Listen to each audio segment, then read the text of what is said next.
File transfer complete. This is the Arizona Podcast. Stories about the people, places, and events found along the highways and back roads of the Grand Canyon State. And good morning. It looks like we finally got things together. Don't ask me how, but with the internet and down power lines and living in the desert and sporadic internet and hookups and craziness, I think we've made it. Hi there. Good morning. It is Chris with Arizona Podcast. So much to talk about today. I don't know how many people will be joining us for the live version, but I would still like to sit down with my guests and anybody that pops in. That would make things work out real well. Today I'm going to talk with Leanne Toohey. She is we're going to make her the official historian of the city of Oatman, Arizona. I have so much to talk about and so much just to get off my head now that everything is working. Let me see if I can push the right button and connect. And Leanne, are you there for me? I'm here. Good morning. Good morning. I think you're there. I kind of hear you in the background. Oh, let me see. Yeah, So, you're a little quiet. I got it. There we go. There you go. You're a little. Hi, good morning. Good morning. It is so much better. Thanks for understanding and putting up with me as I tried to make this happen. I was able to make the YouTube channel work, and I just went online and apologized to anybody and everybody that happened to be joining us in there. Thank you for joining me for this edition of the Arizona Podcast. Even though it is being broadcast live this morning, we will, of course, record this for future broadcast. And with that said, and before you introduce yourself, I want everybody to know that Leanne has put up with me for quite a long time because I kind of buzz into the city of Oatman quite often. And there are many times you don't see me. I'm one of those secret shoppers of Oatman, and I love the city. I have since I was a kid. We first traveled through Oatman in the summer of 1969.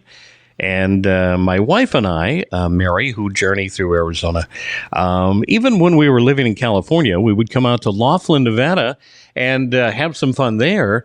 And then we would always go in and see the wild burros in the city of Oatman, the gunfights in Main Street, and so much more. So to me, it's like a living ghost town. But there is so much history. And with that said, you're kind of a business. You're a business. You work at Jackass Junction, which is always funny to say on the radio. You're part of the Oatman. See when I answer the phone saying that. Oh my goodness! And then the Oatman Tailings Historical Society. You're part of the S.O.S. Donkey Haven out in Golden Valley. Correct. And yet you seem to know everything and anything. And I know you always tell me, Chris, I'm kind of embarrassed because I don't recall dates of things. Please do not worry about that. Just the history alone of Oatman, I do appreciate you sharing time. So I'm going to turn things over to you, and please tell us about when it started. We'll be talking about the past, the present, and the future of the city of Oatman. But let's journey into the past. How did it start? Oatman is not a city. It's never been a city. I have to address that right away because that's kind of part of our charm. We're not incorporated in any way. We're not a town. We're not anything. We're a mining camp. So it started out as a gold mining camp. So we got our post office named Oatman in 1909, but of course we were there long before then with gold mining activity. There were a number of small communities all close together. And about 2 miles or so down the road was a town called Vivian. And that was really the first organized sort of place in the area. And it was gold mining, and there were a number of other things. But the important thing is that they had a post office. So that sort of put things on the map and brought people coming this direction during that time. Well, things moved north toward Oatman, the gold mining, and Vivian was no longer relevant. They weren't mining so much there. They weren't getting as much there. And so just people and things moved up toward Oatman. In 1909, they closed the Vivian post office, and as a way to protect resources or whatever they do for postal service, they closed that post office and reopened it in Oatman. right near where it is, not far from where it is now. So there's often confusion that Vivian became Oatman, but that's not it at all. Vivian's a different place altogether. When they closed their post office, they just moved it to Oatman rather than putting in the paperwork and resources to open a brand new place. Although physically it was a brand new place. Does that make sense? Where would I find that on a map? Was that down from Oatman on the other? Yeah, so you can go to the USPS archives and find the paperwork from that and hand-drawn maps showing where that was. And gotcha. I have a photo. It's up in the post office, actually, with the incorrect date. I saw that the other day. I need to fix that. And because, dates. But yeah. So that's how that happened. And that's how you will see a lot of times that misinformation about Vivian is Oatman. But we're not. And so you've said that Oatman is not a city. No. Would it be? What is it a community of? How would that be referred to? So it's a mining camp, and so that's sort of my question too. Exactly what are we called? So mostly referred to as a town, sometimes referred to as a village. And we have a post office, so that makes it confusing. But we don't have a government entity. We don't have. Well, I was about to say we don't have a mayor, but we do. You do. He's an ass. Yeah, he's an ass. He's an ass. We figure exactly. He does a great job, and you just feed him hay, and he'll do whatever you want. He can easily be persuaded. And he doesn't mind wearing the hat. So that works. He's wonderful. So you can visit him, stop in Jackass Junction or a number of other stores, really, if you're an Oatman, and we'll tell you about Walter. So now mining is still going on. As I travel Sidewinder, I can look over and see the guarded fence line. Mm-hmm. Yeah, and that is still active. Yes. It is, yeah. I believe it had recently been sold, and so it's in stand down, but about to come back in operation is what I've heard. But there's a number of smaller mining operations around. Of course, there's, personal claims and lots of them. It's said that there's still quite a lot of gold to be found in the area. So has there been an actual count if there's somebody keeps records of these things and they put those little Nobody meters keeps down records of these things. No. How many people travel through the community of Oatman on an annual basis? Do you have numbers like that? No, nobody keeps track of that. But, maybe 15 years ago when they were working on getting grants to build the public restrooms, I saw where a study was done. And at that time they said about 250,000 people a year came through Oatman. So I imagine it's quite a bit more now. Oh, I can only imagine. And with part of that past comes the present and the future. Do you have big plans for the centennial in 2026? Oh, we're working on some things now. Oatman always has the 4th of July egg fry, the sidewalk egg fry on the 4th of July. And so we're hoping to build off of that to bring in some celebration of the 100th anniversary of Route 66. So we'll, of course, be having the 4th of July event, as we do every year, but we hope to make it also a Route 66 anniversary celebration. Absolutely. Now, I'm sorry. please. I wanted to go back to when you talked about up on the pass and Gold Road mine. And Gold Road was actually its own town, and it had more amenities at the time than Oatman did. So hospitals, I didn't know that. Schools, a nice swimming pool. Mm-hmm. Yeah, so a lot of times you'll see them put together Oatman Gold Road or Gold Road Oatman because they were so close together. But that was kind of interesting. And then a question while when you mentioned the past reminded me that I hear a lot is about that memorial that you see as you drive up past the mine and get to the summit of Sitgreaves Pass. Sitgreaves Pass, yeah. Memorials up there, yeah. So no one is buried there. That's the question we get a lot. It's memorials that people put up there for a variety of reasons. So It's such a beautiful and peaceful place. And people who come through there maybe will stop and spread loved ones' ashes or just put a memorial there. I've been to a number of memorials up there for people who are local to Oatman, who that was their wish, was for them to be honored that way. So the question often is it a cemetery and are people buried there? No. Is it people who died along the way? No. No. It is a way. It is just a way to honor loved ones. But for those that have... in a beautiful place. Mm-hmm. Yeah, for those that are listening and have not been part of the traveling Sidewinder, Sidewinder is from Oatman, and it makes its way down on its way to Kingman. And what is it, 121 turns? What That's is what they say, yeah. Yeah, and it's about 9 miles of curve, so... And it's an e-ticket ride, and every once in a while I'll check my news sources, and you'll find that some 18-wheeler decided, hey, I'm going to go this way to Kingman. Yeah, and usually ends up... week. Yeah, and that usually blocks the road for the day because there's no way you can take I don't think a person with a long trailer should even attempt that road. No, and just stay on the limit. Yeah, that is just the limit. And I'm just in a pickup truck, and I get nervous sometimes on those turns, so I don't know how anyone does it. And of course, you have to go see the goldfish, which is always a fun thing. If you have to look very carefully. Mm-hmm. I used to have the mile marker here in front of me. I used to know it by heart, but I have it taped to the counter at work because I don't remember numbers. But it is about, I want to say about 1/10 of a mile. It's just a little bit past the sign going toward Kingman.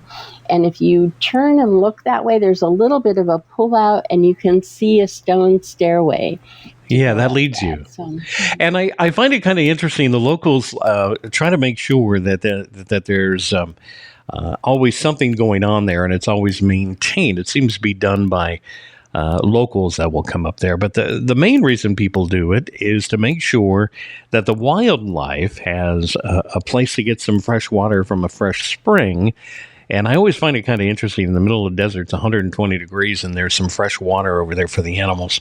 But speaking of that, I kind of peruse your website, and you have a live cam. I believe it's right outside your house, and I get to see the wildlife that you get visitors all night long. I happen to have a cam as well. I don't have it online, but we have our cameras in the back, and we have a group of coyotes. We have a family of roadrunners, and I don't know what the term of multiple quail is. But a covey. Is it a covey? A covey of quail. Mm-hmm. We have a cornucopia covey of quail, especially during the spring, and we're very uniquely located in Fort Mojave. We're extremely on the east end of Fort Mojave. I look out my window and I get to see the Black Mountains. So we have a group of quail, our cornucopia thereof, that walk east to west and west to east, sunrise and sunset. So we have our parade, and the camera picks up on that as well. You have a camera on the ground, so not only do we get to see the squirrels that try to eat your fake grass, but the tarantulas, I've seen scorpions, I've seen rattlesnakes. You have a plethora of wildlife right outside your door. It isn't live. I try and catch things on there, and then I'll share clips of the video. But it's on the ground because we had a monsoon a couple of years ago that was quite the gully washer. Right. And that camera ended up on the ground. And by the time I got around to putting it back up, I had noticed I was seeing quite a lot of interesting things. So I left it on the ground, moved it a little, and replaced the camera up on the house. And it's amazing the things that in this part of the desert that we get to see and not see. And yeah, so like you were saying, even at your place, anywhere around here, our wildlife is amazing here. And life in Oatman is an adventure every day. Well, let's go back to a little bit of the Historical Society. You're always keeping new records. And the last time I came into, I like to say Jackass Junction as often as possible because it sounds so fun to say, but to sound authoritative. You were so quick to show me some new photos you found of historical value of the hotel, or there was a new 2-story building. It was one of the first 2 stories that they had. And I find it so interesting, the past of Oatman, and it's somebody had reported in one of the magazines that it is a ghost town, but it's an occupied ghost town of people. And what makes it so interesting, for those that haven't been there, and this is why I get excited. Now, mind you, my grandchildren roll their eyes. You can actually hear their eyes roll in the back seat when I say, hey, we're going to Oatman. It's so interesting, the wild burros. And then I got lectured, I want to say about, 10 years ago. Yes. I got lectured because, Mary and I would bring our celery and our carrots, and we thought this was the great thing to do. And boy, were we lectured big time on, but what was, no. Listen, it was so educational for me, because it then allows me to educate others as well. When I tell them to go to Oatman, and they'll say, we're going to get some carrots. Don't get carrots. You had showed me some of the, there's an official medical term for the growth on a burro, but you can see that they just had so much beta carotene in their bodies that it just became unhealthy. Right. What is it? It's the sugar. Oh, it's actually the sugar content.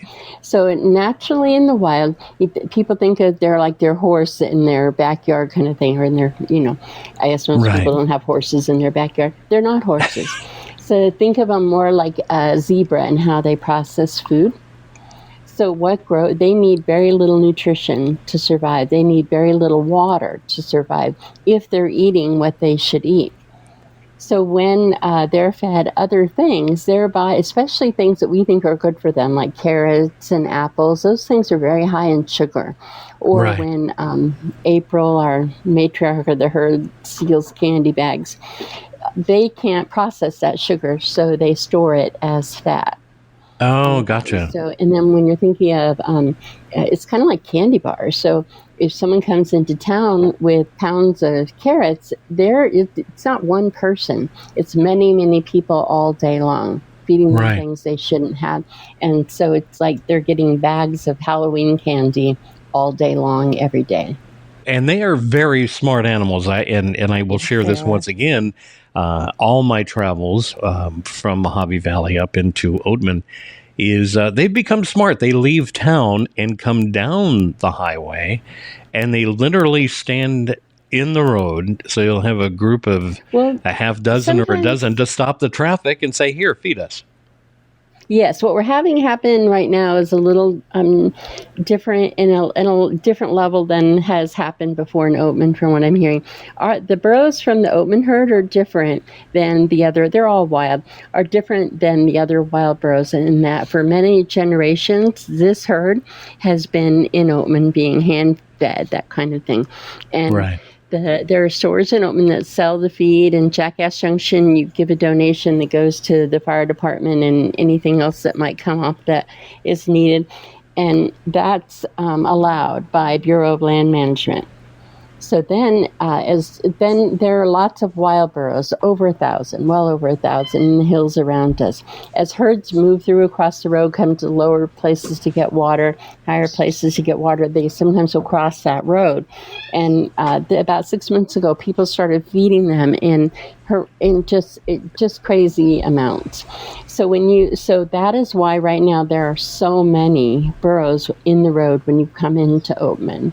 Right. Or leave Oatman, and that's not the Oatman herd. Those are true wilds. So there's a few things I just want to real quick mention about that is please do not feed them. They don't need to be fed. When you feed the ones in the road, a few things happen. One, they don't have enough water to process the cookies and the Cheetos and whatever else people have happen. Cheetos seems to be a common thing. Will come through. They'll have little orange faces.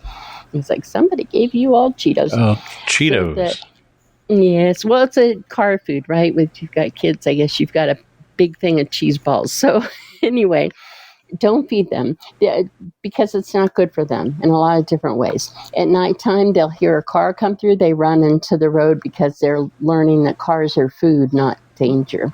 So you can imagine the problems with that. The other part of that is people are stopping in the road to interact with the burros, which is not a good idea on a lot of levels, but we just talk about that they're blocking the road. And so you just need to try and keep moving around them. And we understand they're amazing, and it's something that you don't see everywhere. But try to keep your wits about you and just try and keep moving on around them. You'll see burros in Oatman, or if you want to interact, take pictures, try not to physically interact because you can get hurt. They're truly wild. Is move off the road. We just ask that you move off the road. Well, I know you'll get a lot of... Yeah, you'll get a lot of visitors. Jim Hinckley and I share a lot of time together, and we keep thinking that the Centennial is going to bring easily 1 million plus people on Route 66. People are planning now in advance, and I'm hoping many will be able to take a journey through Oatman. I've learned just by living here as long as I have and in my travels, it's a lot easier to get from Needles and Kingman on Interstate 40 than it is to take the Sidewinder Pass and drop down into Cold Springs and such. But I'm hoping more and more people will come through the community or the mining town of Oatman and learn something. And that's why I appreciate your Tailings of Time Historical Society. I get to jump online, which can be found on Facebook. And it's simply called Oatman Tailings of Time Historical Society. And you'll see that there are new photos of old pictures constantly being updated and sharing the history of Oatman. What I'd like to do is clear up a misnomer or a misconception or, I don't know, a rumor.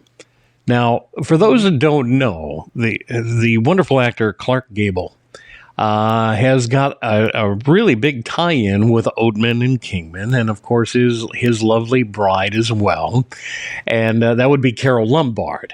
So he used to come into the city of Oatman just to play cards with the locals because they didn't care he was a big Hollywood movie star, which made it a great escape for him, and he didn't have to get in the spotlight in Vegas to go play cards with a group of people. But there are the rumors that have now been debunked of the famous honeymoon. So help me out here. Clark Gable and Carol Lombard were married in Kingman on March 29th, 1939. And truth is, they drove straight home to Los Angeles. They arrived back home at 3 a.m. However, pretty likely. Yeah, the common myth is the couple spent their honeymoon night in room 15 at the historic Derlin Hotel in Oatman, which is now the Oatman Hotel. Now, the hotel says that the couple did stay there on several occasions, and a couple of others said that that the ghosts of Carol Lombard and Clark Gable and the miner Odie still hang out in the hotel. So share with us, true, not true, fact, fiction, what's going on? Well, I hate to say too much because legend is what legend is, and who am I to say anything? So let me just say legend is that they spent their honeymoon night there. So, and there's a room. So there's that. And you can still see the room 15 is still... Yes, you can go up and see the room. That's awesome. I still say it's true. I say they stayed the night there. They got married in Kingman. They stayed in Oatman and then made it back to Los Angeles. There is zero proof one way or the other. Let me say that. It would not be, I don't know. I would think that perhaps as a way of putting off the paparazzi. So, they went to the story goes they went to Kingman to get married because they had been living together while working on this film. And that was a big no-no. So it was about to be found out. They could go to Kingman and get, I forget what it's called, like a private... the confidential marriage license. So Zoom, they went off. He was familiar with the area, familiar with Oatman. So he very well could have come through Oatman as a way to put the paparazzi of the time off their tail. I still share the story, though. Through, But yes, so that is legend. That is the story. And who am I to mess with history legends? but I do know behind the hotel there was a cave and it was a poker room. It's kind of still there. And the miners used to play poker back there. And he was a regular guest. He was a regular. Yeah, I think that's kind of unique that he would drive out just to not be recognized except as a poker player. But they knew who he was. So all the rumors, I love the story. I love the legends. Yes, I'm all about the stories. Yes. Yeah, so I love telling people. As far as keep talking over you, I'm sorry. As far as their ghosts being there, I don't believe so. And I think that's more of a recent thing that's come up. But as far as Odie's ghost, I can tell you, Odie, his name was Ray Flowers. He was an Irish miner. And he came here to this country to make a fortune. He was making money from gold, sending it back home to the old country so that his family could join him here eventually. So it happened. He'd sent enough money. His wife, I believe, daughter, but I'm not sure now, were able to book passage and were coming over. And there was some kind of disaster at sea. And his family passed away.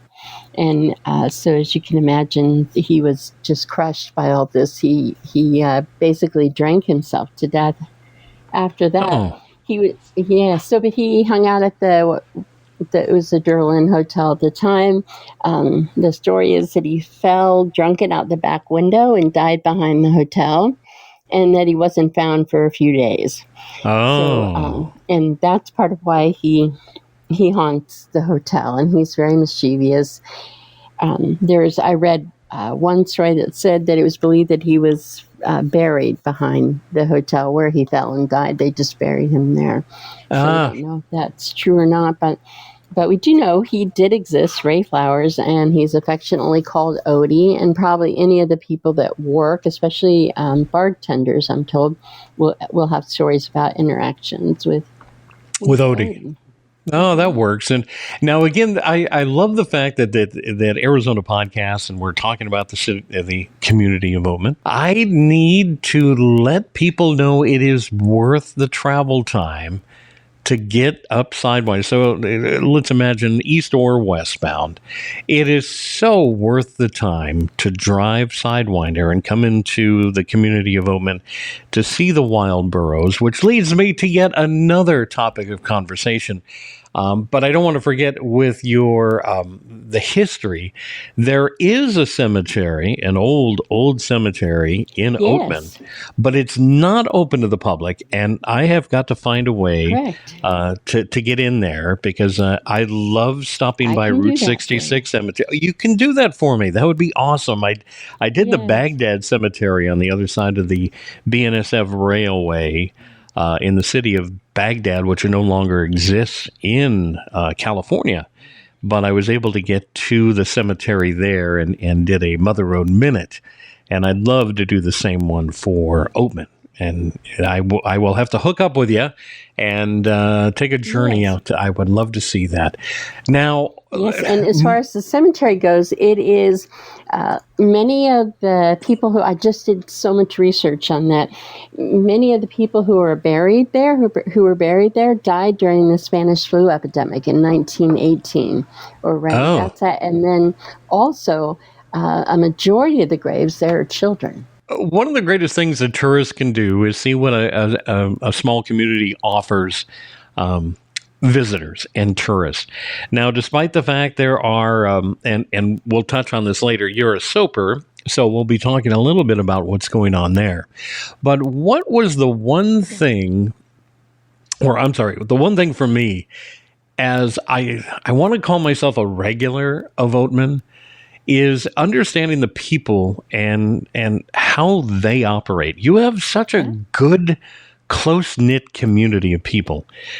You would think there'd be a whole lot of business competition, but I see a lot of hand-holding. Everybody supports everybody, and that's probably one of the greatest little gifts that Oatman has to offer. They all care about the burros. They're always kind to the tourists, and one of my favorites is Kalina and Michael over at Pinnacles. Oh yes, and I sneak in there all the time. And they are just, Kalina is just the most awesome. They're delightful. They're now it's her. delightful. It's now correct me. Is it her brother that works across the street at the rock shop? That's his brother. That's His brother. That's right. Mm-hmm. That's Michael's brother. Sister-in-law. Yeah. So Bobby and it's Rachel. kind of. There's such a tight-knit family. And one of the things that I really want to encourage people to do, and I can actually say this on the air, and let's see if anybody catches me. You gotta go to the Oatman Hotel, journey yourself into what I call the room of dollar bills. Yes. And you are going to find the best Roadrunner sandwich with a glass of donkey pee you'll ever find. Yes. You want me to tell you about why it's covered with dollar bills? So there's all kinds of guesses, I suppose, but it's covered with, I didn't wait for you to answer. I'm just going to tell you. It's covered with dollar bills. It's anyone's guess how much money is on the walls there. Some people say upwards of $300,000, but who knows? So visitors will put their name on a dollar bill and staple it to every surface in the hotel restaurant. And also, let me note too, the Oatman Hotel is not a functioning hotel anymore. There's a restaurant, an ice cream shop in the building, and a museum and gift shop is upstairs. Can I throw in the fact that it's really good ice cream? It is amazing. It's Thrifty's ice cream, I think so. I actually had one of the burros come in and shove me out of the way to try to eat my ice cream. Yeah, that would be April. Yeah, that was. I had my back to the door, and when you get a wild burro stick its nose right past your left side and of your head and try to eat the ice cream out of your mouth, it's kind of amazing. Yeah, it's a once in a lifetime kind of experience for sure. So I need to put a dollar bill on the wall just to say that I was there. I will do that one day.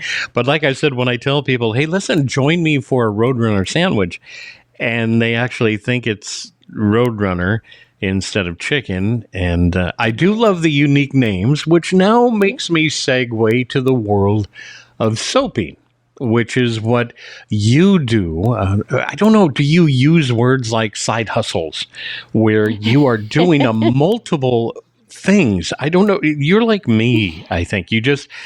You work and you work and you work and you work because you just don't want... Oh, shiny thing off that way, yes. So you make Simply Leanne's natural soaps. I do. And I was looking online, and I love your titles. You have the Drunken Burro soap. You have the Dirty Ass soap.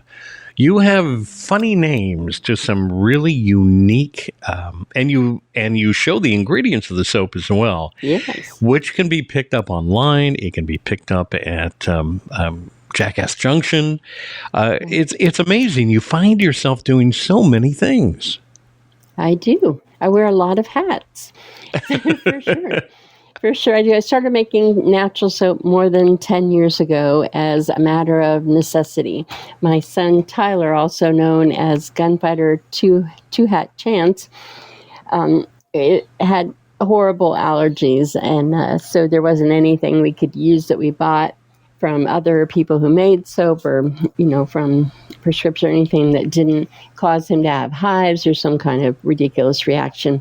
And so I learned to make soap. And so the ingredients in my soaps are always very carefully researched and then procured, and I create my own formulas, that kind of thing. And it's just very important to me that it's known what's in it, because I'm very aware of the allergy world and how important it is to know exactly what's in anything you're putting in or on your body. So absolutely. So this came out of necessity then. Absolutely. Mm-hmm. Yes. So going back to the tourists making their way, so let's journey. They've made their way up Sidewinder, Sitgreaves Pass, and past the mining and Davis Camp and all the other things that they're going to find along the Mother Road. They make their way into Oatman, and if they're there sometime midday, every day, you get a gunfight. And you had mentioned, was it your brother or brother-in-law who's part? Is he part of the gunfighting at 1:30 and 3? Yes. Your son, okay. Yes. Yeah. So that's Two Hat Chance. That's my son. There are two gunfight groups. There is the Oatman Outlaws, and they've been in town for a very long time. The Outlaw Willie, and then there's the Red Ridge Marauders. They've been around maybe 18 years or more. So two groups, and so I can real quick run through. Not that you're going to remember, because it gets a little confusing what time the gunfights are. So on Monday through Wednesday, there's a gunfight at noon. Thursday and Friday, there's gunfight at 12:30 and 3. And on the weekends, they have 3 gunfights: noon, 1:30, and 3-ish. Also, all the gunfighters are not paid performers in any way. They do it for free. The money they collect goes to what they need for materials, supplies, gunpowder, things like that cost money. And then they both have their own charities that they donate to. And Oatman Outlaws is the Shriners, and the Red Ridge Marauders use St. Jude's, and then a number of local kinds of things, like they donate to the bathrooms. We had someone lose their home in a fire. Their home wasn't in Oatman, but they work in Oatman, and so money went to help them. There's various things. So they both have their things that they donate to. Shush, shush. Sorry, the dog. And then, that's okay. I don't know if you heard my cat Phoenix crying when wondering why I'm. So you hear a cat meowing on my end and a dog on your end. Where's the dog? That's okay. It's family. They're allowed to speak while we're talking, and you just kind of work out the best that you can. One of the great things, again, about this the community of Oatman, again, is the camaraderie, the people that are there. I tell you, if I could pick up a part-time job, it would be in the city of Oatman. I don't know.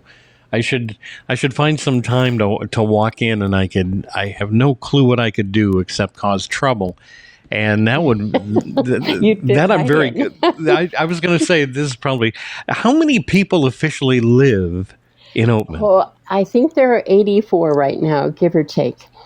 So yeah, and a large part of our population are over age 70. There are very few children. Let me see what things that people usually ask. Yes, we have running water usually, and we have electricity. I have Wi-Fi because I have good line of sight to the tower where I'm at. Most people have Wi-Fi. And let's see, most shops on Main Street do not have running water, and so that's why there's very few restrooms, but there are restrooms. Right. Wow, and again, I looked online, and the term ghost town is referred to Oatman, but it's not really. Do you see it as classified as a ghost town? For two reasons, it's called ghost town. One is when they built the 40 and it bypassed Oatman, everything shut down literally overnight, and people moved away. There were 3 people left in Oatman.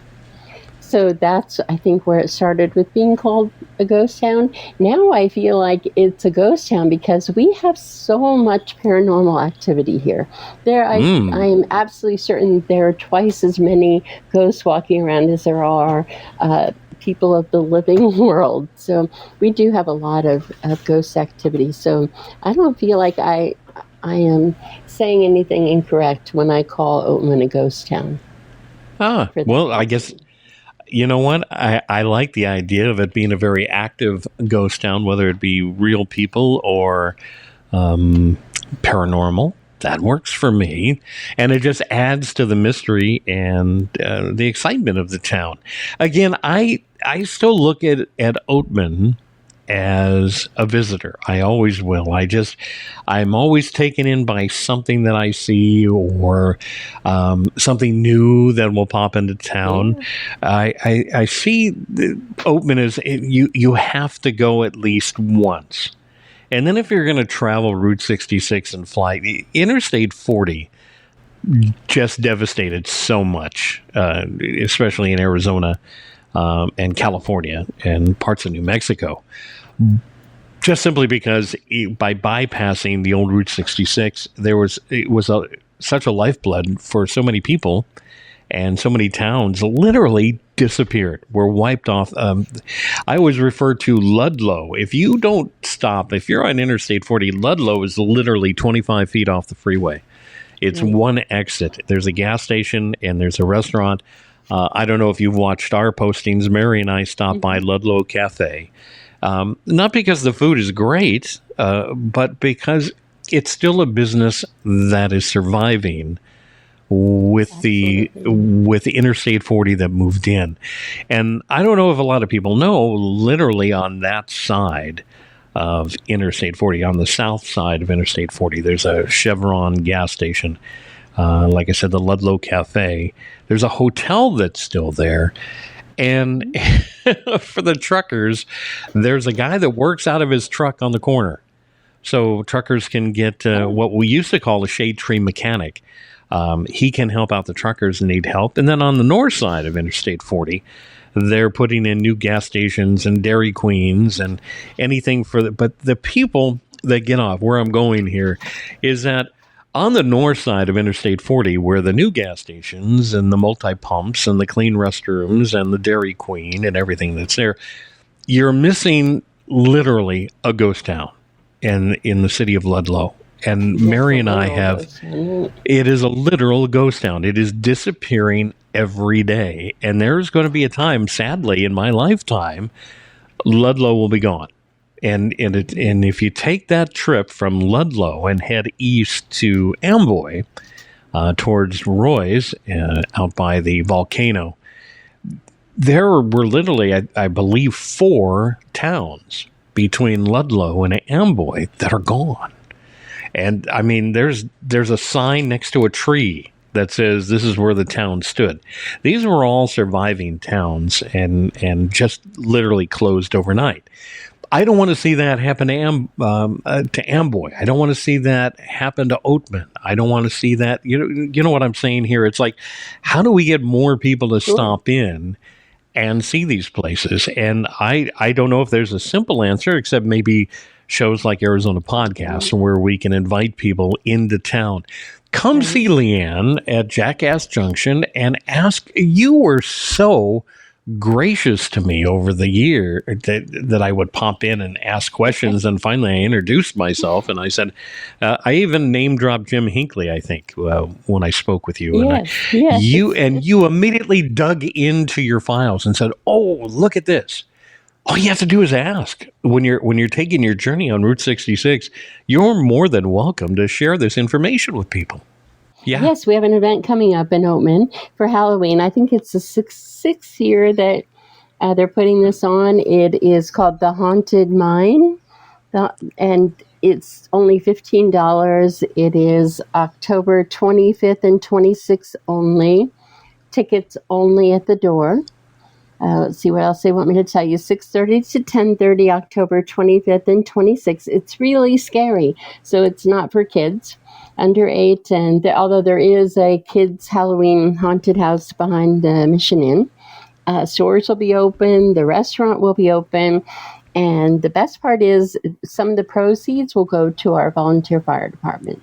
So is there a phone number or website people can go and get more information or purchase tickets? How does that work? No, right now they only have, you could call the chamber or Jackass Junction if you had more questions, or, look online on Facebook is really the only place they've got going. We have flyers and things going up around, and he said you can only buy tickets at the door. Oh, so only at the door. Okay. Only at the door, because we've had issues with scammers. And this will be the weekend before Halloween, correct? The weekend before Halloween, yes. Gotcha. Can I talk about another thing that touches my heart? Is the S.O.S. Donkey Haven. Yes. That's in Golden Valley, and for those that don't know where Golden Valley is just east of Oatman. So you take the Sidewinder, do all 121 turns, and make your way down past Cool Springs, which we'll talk about in another episode here with Ned. And then we'll talk about the community of Golden Valley, or is that officially a city? And that is the valley between the Black Mountains and the city of Kingman. And that's where you'll find Donkey Haven. Can you share just a few moments how it began and what it does? Sure. S.O.S. Donkey Haven is about 12 miles from Oatman.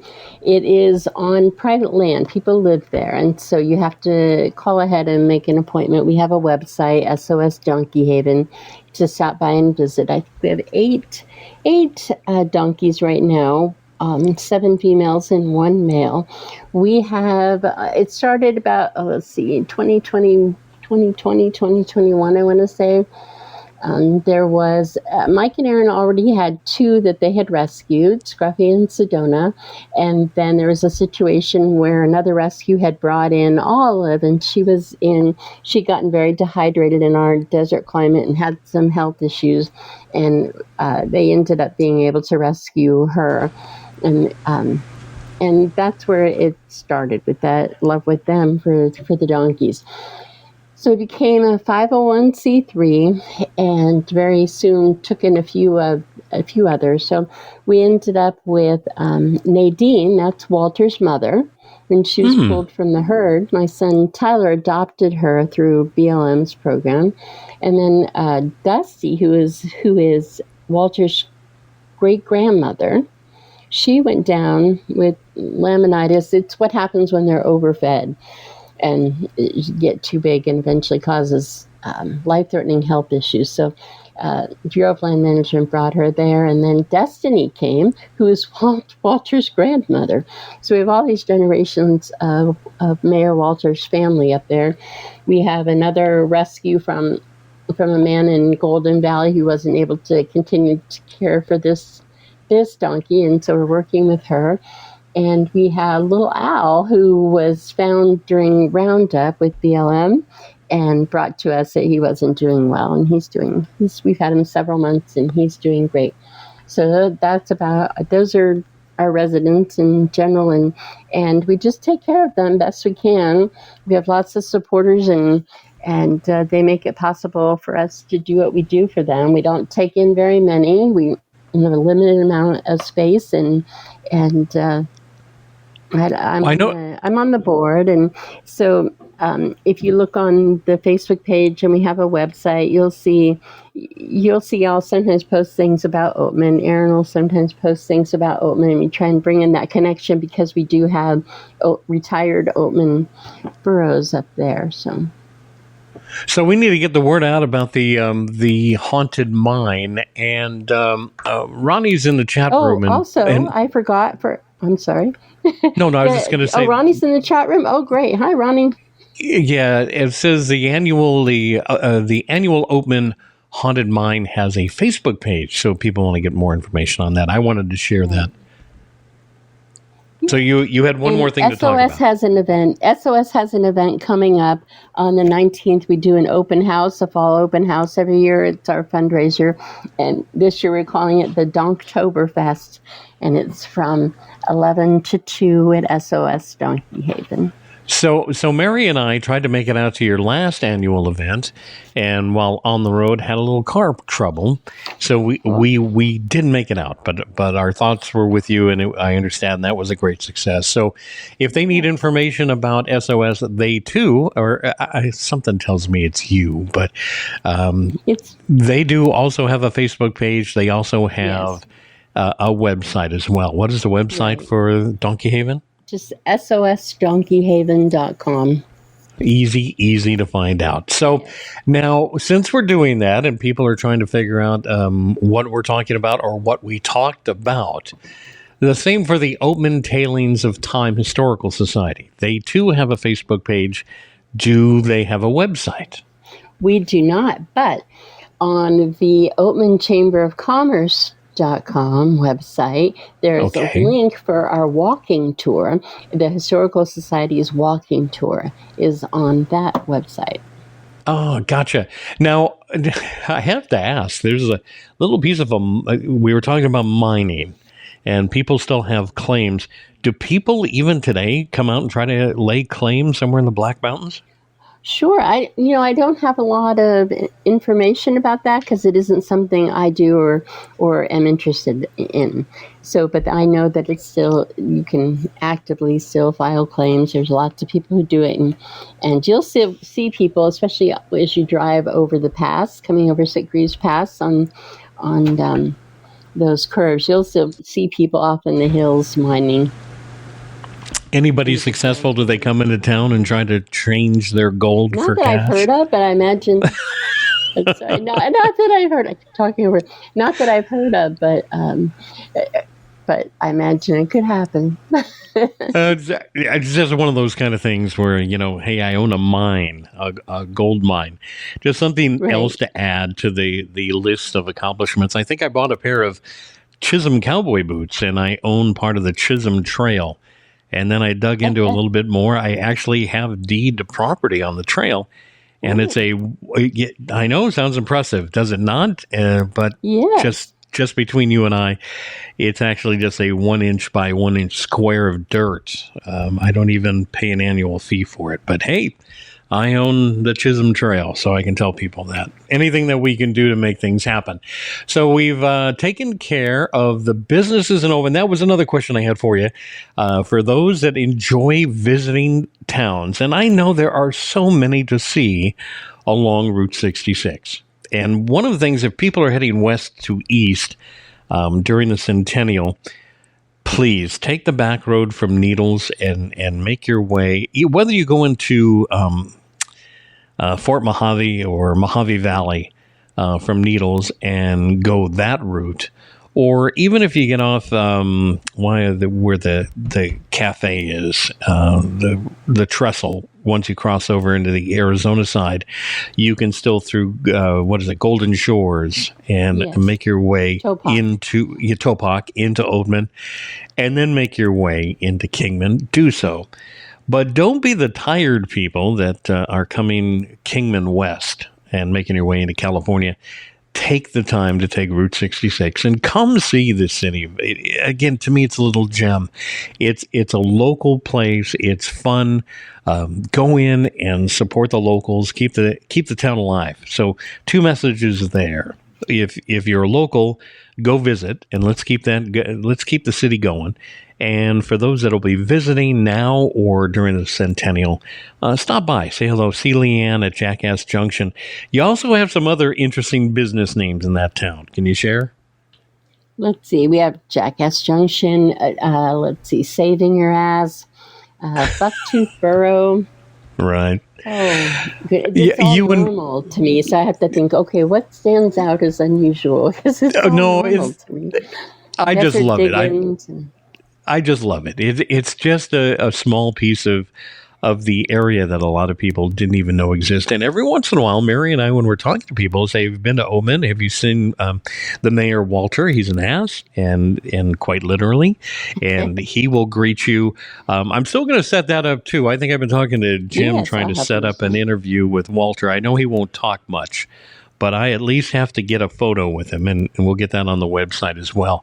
Before we wrap up things here, can you share with us we've talked about the past and the present. What's the future for Oatman? Oh, goodness. Hard to say.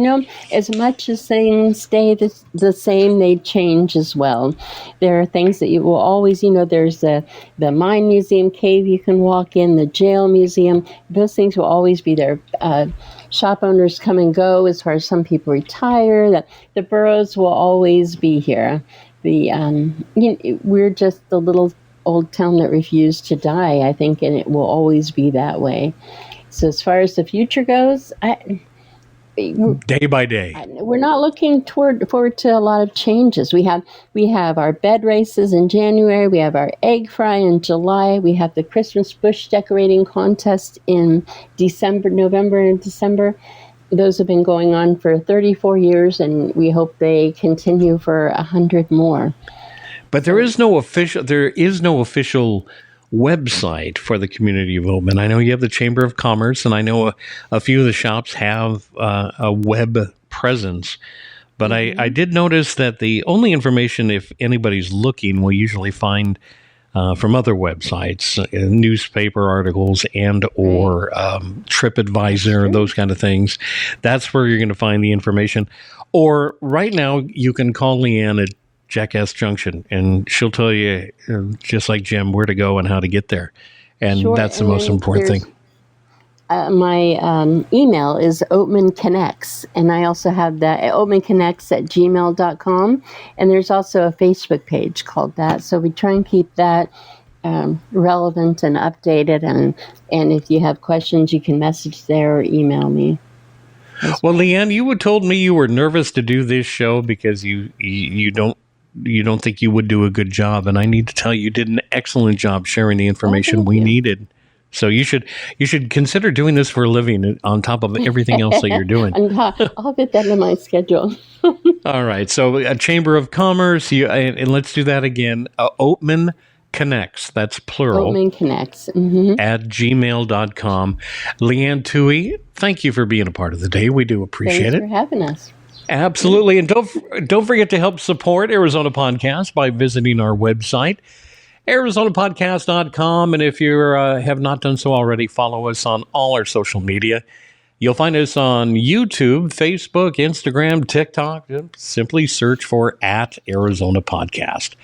Again, a big thank you to Leanne Toohey for joining me today on the podcast. And a giant thank you always to Jim Hinckley's America for always being the inspiration for Route 66 road trips. Next week, it's Ken Large from Roy's Motel and Cafe in Amboy. He joins me for a journey back in time. And more importantly, where the Mother Road is taking Roy's in the future. We will see you then. Program terminated. Thank you for listening to the Arizona Podcast. For more information on our podcasts, the people, places, events, or the sponsors heard, visit ArizonaPodcast.com. Available for download everywhere.